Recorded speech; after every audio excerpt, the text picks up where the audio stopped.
Okay. We're going to have a short session today and then I have to run to the Zoom class. Anyway, back to the garments.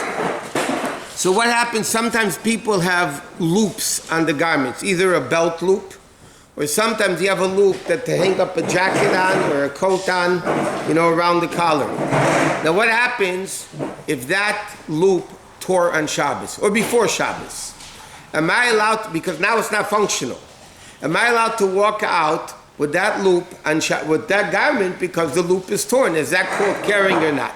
No. So Maybe you're right. So there are opinions that say that because it's not functional, it's completely bottled, subordinate to the garment, and it doesn't matter.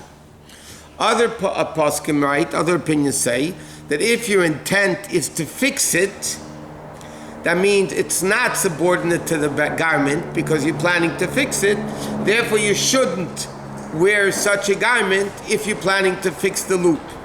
So if you have no other choice, they write two things. Either have in mind, at least on Shabbos, you're not planning to fix it. What's the loop?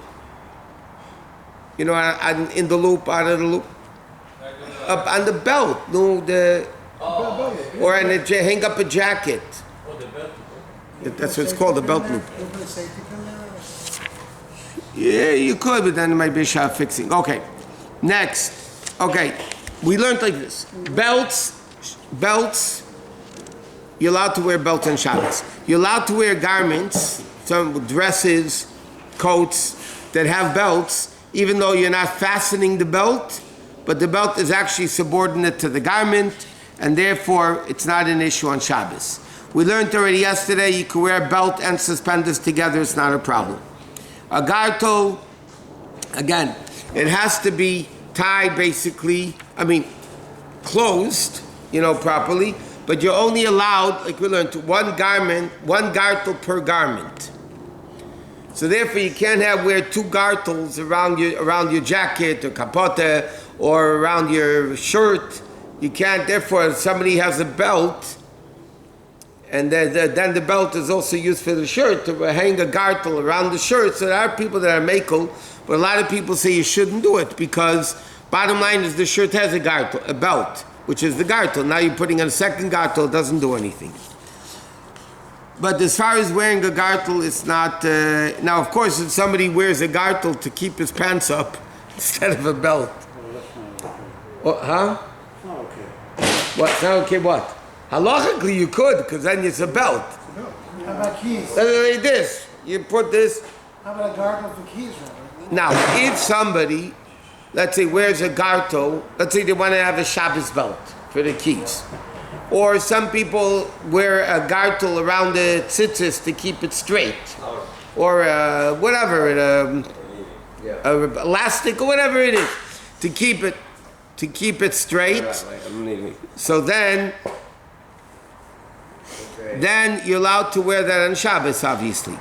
Now, what happens if somebody wants to wear a belt that has keys? I'm not coming. A belt that has... A belt that has... you want to make a Shabbos belt. Now, the only way that would work, halachically, to be correct, is if the keys are actually used as part of the belt. You can't just have keys hanging down on the belt. Let's say you have a Shabbos belt, just a piece of elastic, and the keys just hang down from the belt. That's no good. That's carrying because it's not used as a part of the belt. So the key has to be used as part of the belt.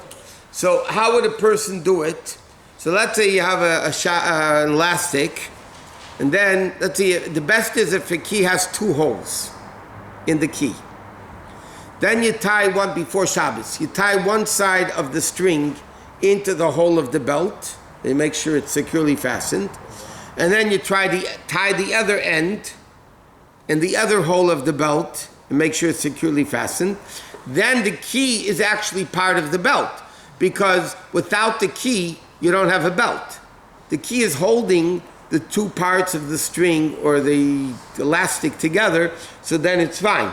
But just to have a belt and wear like people wear, hooks on the belt with the keys on it, the keychain, that doesn't do anything. That's... How about if you take the element that goes into the hole and you put the key inside? Yeah, well, that's what people do, by the way. A lot of people have a Shabbos belt. Yeah. In New York, it's common. They have a Shabbos belt that instead, in the buckle, instead of the little thin thing that goes into the belt hole, they actually make a key. They put a key into the belt. That's Huh? amazing. I've been doing it, and I knew I wasn't quite. I thought it wasn't quite kosher, but it was somebody that carries it. No, because then the key is really part of the belt. Right. It's actually closing the belt. Solid. Right. That's not a problem. That you could do. Right. And if the key only has one hole, The key has one hole, then you have to make sure that when you tie it to two sides, that they're on the opposite end of the hole. Because then it leaves that little bit. But the Evid, if they're touching, is also because, again, without the key holding up the two pieces, it's not valid. It won't work. Okay.